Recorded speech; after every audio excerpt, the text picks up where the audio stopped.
શ્રી ગણેશાય નમઃ. આજે આપણે કથાથી ચાલુ શ્રી ગરુડ પુરાણ અધ્યાય 3 સાંભળીશું. યમ યાતના નિરૂપણ. શ્રી ભગવાનના વચનો સાંભળી વિનીતાસુત ગરુડે પૂછ્યું, હે કેશવ, પાતકી જીવને યમ માર્ગે જતા બહુ જ ત્રાસ વેઠવો પડે છે. ત્યારબાદ પણ તેને કેવા અસહ્ય દુઃખો ભોગવવા પડે છે તે વૃત્તાંત મને કહો. શ્રી ભગવાન બોલ્યા, એ નર્કલોકનું વર્ણન કાળજુ કંપાવી નાખે તેવું છે. તે સાંભળો.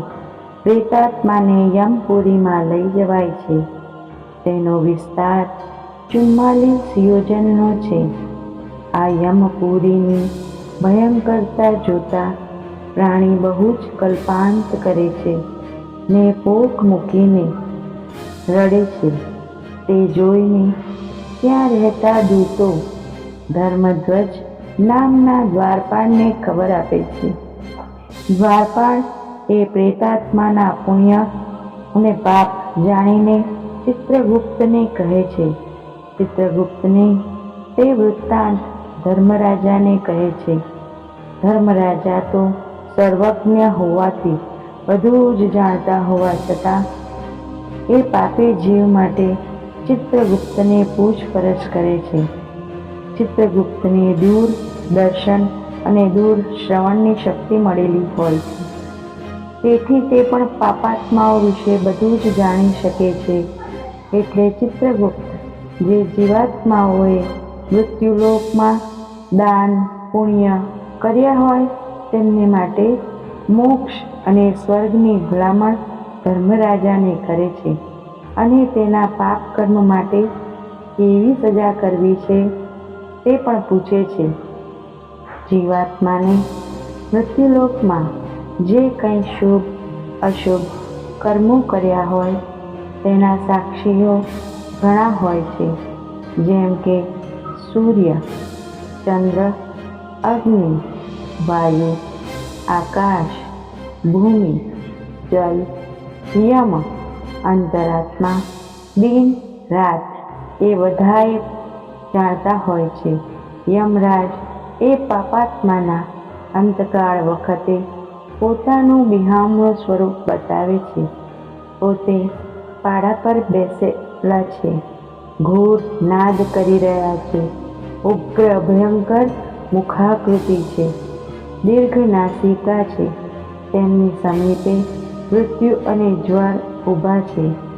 ત્યારે યમરાજાનું સ્વરૂપ 3 યોજનના વિસ્તારવાળું હોય છે, જે જોઈને જીવ સ્તબ્ધ બની જાય છે. એટલું જ નહીં, પાપ પુણ્યની નોંધ રાખનાર ચિત્રગુપ્ત અને યમદૂતોનું સ્વરૂપ પણ અત્યંત ભયંકર હોય છે, જેને જોતા જ જીવ ગભરાઈને બરાડા પાડે છે. જીવ થરથર કંપતો યમરાજા પાસે પોતાના કર્મોનો હિસાબ આપવા ઊભો હોય છે. તે વખતે યમરાજાના આદેશથી ચિત્રગુપ્ત જીવને પૂછે છે, હે પાપાત્મા, તે અહંકાર અને ઘાતકીપણાનો આશ્રય કરી હસી હસીને પાપ કર્મ કર્યા છે. તેની સજા તારે હવે નર્કલોકમાં ભોગવવાની છે. તો તું શા માટે થરથર કંપી રહ્યો છે? દરેકને માટે યમરાજ ધર્મરાજાનો સરખો જ ન્યાય તોડાય છે. હવે યમરાજા તેને તેના પાપોની સજા સંભળાવે છે. એટલે યમદૂતો તે પાપી પ્રાણીને મારતા મારતા આગળ લઈ જાય છે. માર્ગમાં એક ભયંકર સ્થળ આવતા તેને કહે છે, હે પ્રાણી, તારા પાપની સજા ભોગવવા હવે તું નર્કમાં જા અને હસી હસીને કરેલા પાપોનું ફળ રડી રડીને ભોગવ. શ્રી ભગવાન બોલ્યા, હે ગરુડ, ધર્મરાજાની આજ્ઞા થતાં જ તેમના ચંડ પ્રચંડ નામના દૂતો પાપી જીવને પાશથી બાંધી એવા નરકમાં લઈ જાય છે, જ્યાં 1 યોજન ઊંચાઈવાળા શિયાના વૃક્ષની ઉપર અસંખ્ય પાપો જીવ લટકી રહેલા હોય છે. ત્યાં તેને લટકાવીને યમદૂતો એટલું બધું મારે છે કે મદદની બૂમો પાડતો તે બહુ આક્રંદ કરે છે. વળી તે ભૂખ તરસથી પણ બહુ વ્યાકુળ થયેલો હોય છે. તેથી યમદૂતોને દયા કરવા કહે છે, તો તેના પર દયા રાખવાને બદલે યમદૂતો તેને જુદા જુદા શસ્ત્રોથી જખમી કરે છે અને તે પાપી જીવને કહે છે કે હે પાપી, તને જીવનમાં કંઈ સત્કર્મ કરવાનું ન સૂઝ્યું? કંઈ જ પુણ્ય દાન કર્યું નહીં? તારા પિતૃઓને સંતોષવા તર્પણ પણ ન કર્યું? તે દેવ પૂજા કે તીર્થયાત્રા કે ગંગા સ્નાન પણ ન કર્યું? તો તે પાપની સજા ભોગવ. આમ કહીને દૂતો તેને પુષ્કળ કષ્ટ આપીને ઝાડ પરથી નીચે પાડે છે. તો નીચે ઊભેલા કૂતરાઓ તેને કરડે છે. પીડા થવાથી પાપી બૂમો પાડે છે, તો દૂતો તેના મોઢામાં માટી ભરી દે છે. પછી યમદૂતો તે પાપાત્માને કરવતથી વહેરે છે. કોઈ તેના અંગોના કુહાડાથી કટકા કરે છે, કેટલાક તેને અગ્નિની જ્વાળામાં શેકે છે. ઉકળતા તેલના ભરેલા તાવડામાં નાખીને તળે છે. કેટલાક પાપીઓને યમદૂતો મદોન્મત્ત હાથીઓ ઊભેલા હોય ત્યાં આગળ ફેંકે છે. દૂતો કેટલા પાપીઓના હાથ પગ બાંધી તેઓના મોઢામાં લાકડાના ખીલા ઠોકી ઝાડે લટકાવી બહુ ત્રાસ આપે છે. કેટલાક પાપીઓને દૂતો ઊંડા અંધારા કૂવામાં ગબડાવે છે. કોઈ પાપીને કીડાઓથી વ્યાપ્ત કુંડમાં નાખે છે. કેટલાકને એવા વિસ્તારમાં નાખવામાં આવે છે કે જ્યાં તીક્ષ્ણ ચાંચોવાળા ગીધો અને કાગડાઓ તેની આંખો કોચી નાખે છે. કોઈ જીવ પાસે તેના લેણદારો આવી તકાજો કરે છે, ત્યારે દૂતો મોટા છરાથી તે પાપી જીવના દેહમાંથી માંસ કાઢીને તેને આપે છે. આવા પાપીઓ મોટે ભાગે મિશ્રાદી નરકોમાં જ આ બધી યાતનાઓ ભોગવે છે. હે ગરુડ, આ મળીને 84 નરકો છે.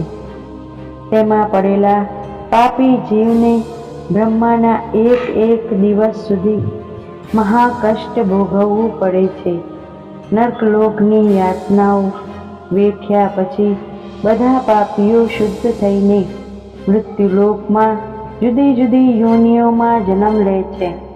કેટલાકને પુનઃ મનુષ્ય દેહની પ્રાપ્તિ થાય છે. મનુષ્ય દેહ આવો દુર્લભ છે કે મૃત્યુલોકમાં જન્મ લેવા માટે દેવો પણ ઈચ્છા કરે છે, કારણ કે પુણ્ય ઉપાર્જન મનુષ્ય દેહ જ પ્રાપ્ત કરવા થઈ શકે છે. સ્વર્ગમાં પણ પુણ્ય ખર્ચાઈ જતા ત્યાંથી પાછા મૃત્યુલોકમાં આવવું પડે છે. મનુષ્ય ધારે તો સારી કરણી કરીનાર નરમાંથી નારાયણ બની શકે છે. મનુષ્ય જેવી કરણી કરે છે તેવા ફળની તે પ્રાપ્તિ કરે છે. મનુષ્યને સુખ દુઃખ કોઈ આપતું જ નથી. તેના કર્મે જ તે સુખી થાય છે ને કર્મે જ દુઃખી થાય છે. ઇતિ શ્રી ગરુડ પુરાણે સારોદ્વારે યમયાતના નિરૂપણ નામનો 3જો અધ્યાય સમાપ્ત. અધ્યાય 4. અધ્યાય 4 નરકપ્રદ ચિહ્ન નિરૂપણ. ગરુડજીએ શ્રી ભગવાનને પૂછ્યું, હે કેશવ, પ્રાણી કેવા કર્મો કરે તો તેને યમ માર્ગે જવું પડે છે? તેને શા કારણથી જુદા જુદા નર્કમાં અને વૈતરણી નદી રૂપી નર્કમાં જવું પડે છે. શ્રી ભગવાન બોલ્યા, વધમ પાપ કરનાર પ્રાણીઓ દક્ષિણ દરવાજેથી યમપુરીમાં પ્રવેશ કરે છે. તેમાંથી કેટલાક વૈતરણી નદીમાં પણ પડે છે. જેઓ જ્ઞાનના અભિમાનથી અંધ બનેલા, કોઈ શુભ કાર્યમાં અંતરાય નાખનારા, યજ્ઞ યાગાદિનો ત્યાગ કરનારા, પૂજા પાઠ નહીં કરનારા, સાધુઓનો દ્વેષ કરનારા, વિશ્વાસઘાત અને કપટ કરનારા, લગ્નની જાનને યાત્રાળુઓના સંગો લૂંટનારાઓને નરકની યાતના ભોગવવી જ પડે છે. જે પાપી મનુષ્યો કોઈના ઘર, ખેતર ને આશ્રમને આગ લગાડે છે, તેને નર્કલોકમાં પ્રજ્વલિત અગ્નિકુંડમાં નાખવામાં આવે છે. જે પ્રાણી બહુ જ કલ્પાંત કરે છે ને દયાની યાચના કરે છે, તેને યમદૂતો તીક્ષ્ણ ધારવાળા અસીપત્ર વનમાં લઈ જાય છે. ત્યાં પાપી જીવ બહુ જ જખમી થાય છે. ત્યારે બહુ ચીસો પાડે છે અને તે પાણીની માંગણી કરે છે. ત્યારે તે પાપીને દૂતો ગરમ કડકડતું તેલ પીવા આપે છે. આથી તેના આંતરડા બળતા તે બેશુદ્ધ થઈ ભૂમિ પર ઢળી પડે છે. અસહ્ય પીડાને લીધે તે એક પણ શબ્દ બોલી શકતો નથી. હે ગરુડ, પાપાત્મા માટે શાસ્ત્રમાં વિવિધ દંડ સજાઓ કહેલી છે. તે બધાનું વર્ણન કરવાનો અર્થ કંઈ જ નથી. પાતકી જીવને નરકમાં કષ્ટ ભોગવવાની કોઈ જ અવધિ નથી. મહાપ્રલય સુધી તે નરકમાં કષ્ટ ભોગવ્યા જ કરે છે. જ્યારે તેના પાપ કર્મનો ભોગવટો પૂરો થાય છે, ત્યાર પછી તે મૃત્યુલોકમાં ચાંડાલ યોનિમાં જન્મ લે છે અને તે જન્મ તે નાના પ્રકારના રોગથી વ્યાપ્ત હોય છે. વારંવાર જન્મતા મરતા જીવાત્માને તેના કર્મોને લીધે દરેક વખતે દુઃખદ અવસ્થામાં રહેવું પડે છે.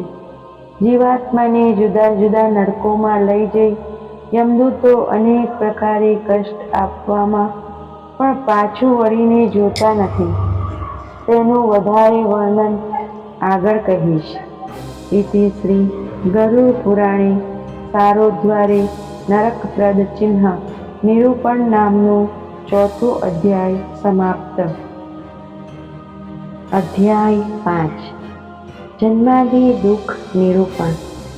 શ્રી હરિ ભગવાનના વચનો સાંભળી ગરુડે કહ્યું, હે ભગવાન, કયા પાપ કર્મથી કયો રોગ થાય છે, તે પાપાત્માને કઈ યોનિ પ્રાપ્ત થાય છે, તે મારે જાણવું છે. શ્રી ભગવાન બોલ્યા, હે વૈતની, તમે જુદા જુદા પાપ કર્મના ફળરૂપે થતા જુદા જુદા રોગ વિશે સાંભળો. જેણે બ્રહ્મ હત્યાનું પાપ કર્યું હોય તેને તે દરેક જન્મે ક્ષય રોગી બને છે. ગૌ હત્યા કરી હોય તે પાપના ફળરૂપે તે જળબુદ્ધિ અને કદરૂપો કુબડો બને છે. જેણે પોતાની પુત્રીની હત્યા કરી હોય તેને કોઢ નીકળે છે. જેણે સ્ત્રી હત્યા ને ગર્ભપાતનું પાપ કર્યું હોય તે નિષાદ ભીલ તરીકે જન્મી અનેક રોગોનો ભોગ બને છે. પરસ્ત્રી સાથે સમાગમ કરનાર પુરુષ નપુંસક થાય છે. ગુરુકુળમાં આશ્રમમાં રહેલી સ્ત્રીઓ પ્રત્યે કુભાવ રાખે, મૈથુનની ઈચ્છા રાખે, તેની ચામડી ખરાબ થાય છે. જે પશુઓના માંસનું ભક્ષણ કરે છે તે કોઢિયો અને આંધળો થાય છે. દારૂ પીનાર કાળા દાંતવાળો થાય છે. જો બ્રાહ્મણ માંસ માટીનો આહાર કરતો હોય તો તેને જલંધર રોગનો થાય છે. જે એકલો જ મીઠાઈ આરોગતો હોય તેને ગરમીના રોગ, વિસ્ફોટક આદિ થાય છે. શ્રાદ્ધમાં વધેલું એઠું કોઈને ખવડાવે તેના મુખ પર કરોળિયાના ચાંઠા પડે છે. ગામમાં ગુરુની પધરામણી થઈ હોય છતાં તેમની સેવા ન કરતા તેમનું અપમાન કરનારને મૃગીવાઈનો રોગ લાગુ પડે છે. જે વેદ ધર્મ તથા શાસ્ત્રોની નિંદા કરે છે તેને પાંડુ રોગ લાગુ થાય છે. જેઓ લગ્ન વિવાહાદિ પ્રસંગે વચમાં પડીને અંતરાય કરે છે તે હોઠ કટ્ટો થાય છે. જે પુસ્તકોની ચોરી કરે છે, પાના ફાડી લે છે તેને અંધાપો આવે છે. જે બ્રાહ્મણને ગળદા પાટું લાત મારે છે, ગાયોને મારે છે તેને હાથે પગે અપંગ થાય છે. અસત્ય વધનારો તોતડો થાય છે ને જુઠ્ઠું સાંભળનારો બહેરો થાય છે. કોઈને વિષ દઈ મારી નાખનાર ગાંડા થઈ જ્યાં ત્યાં ભટકે છે. કોઈના રત્નો ઝવેરાત ચોરે તો તેનો જન્મ નીચ વર્ણની યોનિમાં થાય છે. જે કોઈ પણ પ્રકારની ધાતુની ચોરી કરનાર દરિદ્ર અવસ્થામાં જીવન પૂરું કરે છે. રાંધેલી રસોઈ ચોરનાર ઉંદર, દાણ ચોરી કરનાર તીડ, જળની ચોરી કરનાર બપૈયો, ઝેરી પદાર્થની ચોરી કરનાર વીછી રૂપે જન્મે છે. કોઈના ખેતરમાંથી લીલોતરી શાકપાન આદિ ચોરનાર મોર બને છે. કેસર, કસ્તુરી આદિ પદાર્થો ચોરનાર છછુંદર બને છે. મધપૂડામાંથી મધ ચોરનાર વગડાની માખી બને છે. મીઠું ચોરનાર કીડી રૂપે જન્મ લે છે. ફળ ફળાદિની ચોરી કરનારો મરકટ વાંદરો બને છે. કપાસ, ઘાસ તથા જોડાના ચોરનારને ઘેટાનો જન્મ મળે છે. જીવ હિંસા કરનારો, યાત્રાળુઓને લૂંટનારો, કસાઈને ત્યાં વધેરાતા ઘેટા બકરા આદિ પશુ રૂપે જન્મે છે. ગમે તે પ્રકારનું ઝેર પીને આત્મહત્યા કરનાર પર્વત પર કાળા સર્પ રૂપે ફરે છે.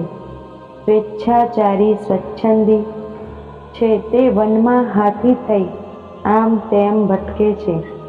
જેણે વૈશ્વદેવ ન કર્યા હોય છતાં ગમે ત્યાં જમવા બેસી જતો હોય તે જંગલમાં વાઘ રૂપે હિંસા કરતો ફરે છે. બ્રાહ્મણ તરીકે જન્મી ત્રિસંધ્યા ન કરનાર અને ગાયત્રીનું જપ ન કરનાર, પોતે દુર્જન છતાં સાધુપણું દેખાડનાર નદી કાંઠે બગલા રૂપે જન્મે છે. જે બ્રાહ્મણને યજ્ઞ યાગાદિ કરાવવાનો અધિકાર નથી તે યજ્ઞ કર્મ આદિ કરાવે તો તેને હુંડનો જન્મ લેવો પડે છે. દક્ષિણાના લોભથી ખોટા ક્રિયાકર્મ કરાવનારને ગર્દભ રૂપે જન્મવું પડે છે. જે બ્રાહ્મણ મંત્રોચ્ચાર વિના ભોજન કરે તેને કાગડાનો જન્મ મળે છે. વિદ્યા ન ભણાવે તે બ્રાહ્મણ બળદ રૂપે જન્મે છે. જે બ્રાહ્મણ પોતાના ગુરુની નિંદા કરે, તિરસ્કાર કરે તે ઉજ્જળ પ્રદેશમાં બ્રહ્મ રાક્ષસ થઈને ભટકે છે. જે મનુષ્ય કથા, આખ્યાન,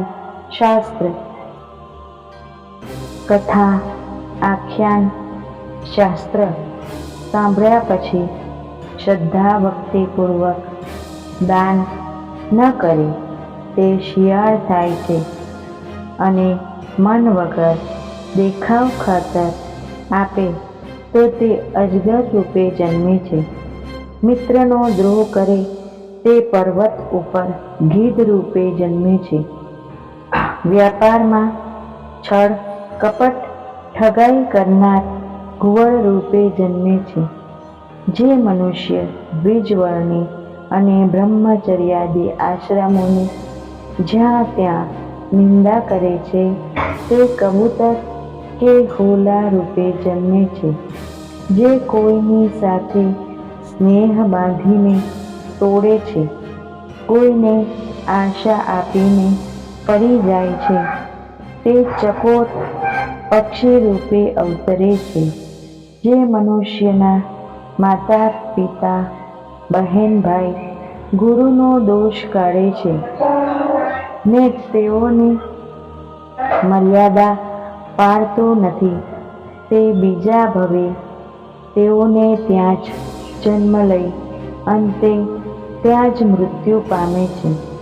જે મનુષ્ય પોતાના માતા પિતા સાસુ સસરાનો દ્વેષ કરે છે, અપમાન ભરેલા વચનો કહી તેમનું મન દુખવે છે, તે જડો રૂપે જન્મે છે. તેઓની અવગણના કરનાર જૂ રૂપે જન્મે છે. જે સ્ત્રી પતિનો ત્યાગ કરી પર પુરુષનું ઘર માંડે છે, તે આંધળી ચાકરણ કે ગરોળી રૂપે જન્મે છે. જે પોતાના કુળનો ઘાતક છે, જે સગોત્ર સ્ત્રીની સાથે સમાગમ કરે છે, તે પ્રારંભમાં જરખ રૂપે થયા પછી રીંછની યોનિમાં જન્મ લે છે. જે મનુષ્ય પતિવ્રતા સ્ત્રી સાથે બળજબરીથી સમાગમ કરે છે, તે મરુભૂમિમાં પિશાચ થઈને ભટકે છે. જે મનુષ્ય ગુરુ પત્ની સાથે સમાગમ કરવાની ઈચ્છા કરે તે કાચબા રૂપે જન્મે છે. રાજાની રાણી સાથે સહગમન કરે છે, તે ઊંટની યોનિમાં જન્મ લે છે.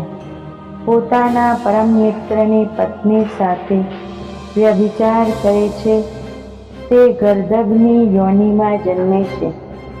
જે મનુષ્યો અકુદરતી સહગમન કરે છે, તે અસુર રૂપે થાય છે. ઉચ્ચ વર્ણનો પુરુષ શુદ્ર સ્ત્રી સાથે સહગમન કરે તો તે વૃષભ રૂપે જન્મે છે. જે વ્યક્તિ અત્યંત કામી છે, તે અશ્વ રૂપે જન્મે છે. જે બ્રાહ્મણો કોઈના મૃત્યુના 11મા નિમિત્તે જમે છે, તેઓ કુકડા રૂપે જન્મે છે. જે બ્રાહ્મણ અનિતિનું દ્રવ્ય લઈ દેવ પૂજા કરે છે, તે તપોધન થાય છે. વળી તે શ્રાદ્ધાદિ તથા યજ્ઞ યાગાદિ ક્રિયાઓ કરે છે, તે પોતાના 7 કુળનો નાશ કરે છે. હે ગરુડ, લોહ અને પાષાણનું ચૂર્ણ તેમજ વિષ પર પણ જીરવી શકાય, પણ જે બ્રાહ્મણનું દ્રવ્ય હર્યું તે જીરવવું મુશ્કેલ છે. બ્રાહ્મણનું દ્રવ્ય ચોરીને કે લૂંટીને આણેલા અન્ન વસ્ત્રાદિનો તે સ્વસ્થપણે ઉપભોગ કરી શકતો નથી. જે મનુષ્ય વેદ શાસ્ત્રના જ્ઞાતા બ્રાહ્મણની અવગણના કરીને અયોગ્ય પાત્રને દાન દક્ષિણા આપે, તે વારંવાર નરક યાતના ભોગવી તે બીજે જન્મે જન્માંધ દરિદ્રી તથા અયાચક બને છે. જે મનુષ્ય પોતે બ્રાહ્મણને ભૂમિનું દાન કરેલું હોય કે બીજાએ ભૂમિનું દાન કરેલું હોય, તે ભૂમિને આંચકી લે, પડાવી લે, તે વિષ્ટા ભરેલા કુંડમાં 8000 વર્ષ સુધી કીડા રૂપે કષ્ટ ભોગવે છે. પરંતુ જે દયાળુ મનુષ્ય બ્રાહ્મણને વર્ષાસન બાંધી આપ્યું હોય, તેને 1,00,000 વર્ષ સુધી સ્વર્ગમાં રહેવાનો અધિકાર મળે છે. હે ગરુડ, આ પ્રમાણે જીવને તેના પાપ કર્મના ફળ રૂપે અલગ અલગ યોનિઓમાં જન્મ લેવો પડે છે. પોતે કરેલા કર્મોનું ફળ તે આ પ્રમાણે ભોગવે છે. દરેક પાપાત્મા પોતાના પાપનું ફળ ભોગવવા નરકલોકમાં જઈ અપાર કષ્ટો ભોગવી શેષ રહેલા પાપોના ફળના ઉપભોગ અર્થે ઉપર દર્શાવેલી યોનિઓમાં જન્મ લઈ કષ્ટ ભોગવે છે.